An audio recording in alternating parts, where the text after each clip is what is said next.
বাংলাদেশের প্রথম সারির এবং শক্তিশালী একটি ফোর্স হচ্ছে প্যারা কমান্ডো।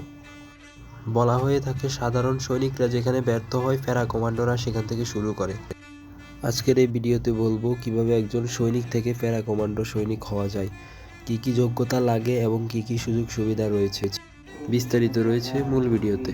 প্রথমত, আপনি যদি প্যারা কমান্ডো ব্যাটালিয়নের সদস্য হতে চান আপনাকে আর্মিতে যোগ দিতে হবে এজ এ সৈনিক অথবা অফিসার হিসেবে। তারপর নির্দিষ্ট সময়সীমায় স্বেচ্ছায় কমান্ডো কোর্স করার আবেদন করতে পারবেন।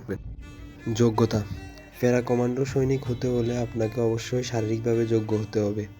এক্ষেত্রে আপনার উচ্চতা হতে হবে 5 ফুট 8 ইঞ্চির উপরে এবং কঠিন শারীরিক পরীক্ষার মাধ্যমে উত্তীর্ণ হতে পারলে আপনি শারীরিকভাবে যোগ্য।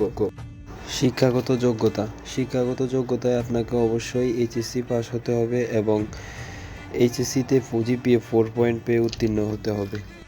একজন সৈনিক কমান্ডো হওয়ার জন্য কঠিন লিখিত পরীক্ষা ও শারীরিক পরীক্ষায় উত্তীর্ণ হতে পারলেই সে কমান্ডো কোর্স করার যোগ্য হয়। তারপর দীর্ঘ 6 মাস সিলেটের জালালাবাদ ক্যান্টনমেন্টে কঠিন ও কঠিনতর ট্রেনিং নিতে হয়।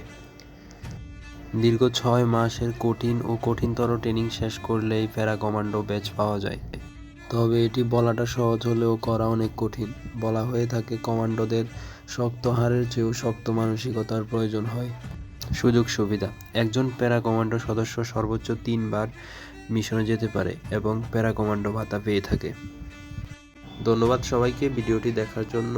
ভিডিওটি ভালো লাগলে অবশ্যই চ্যানেলটি সাবস্ক্রাইব করবেন এবং কিছু জানার থাকলে অবশ্যই কমেন্ট করে জানাবেন।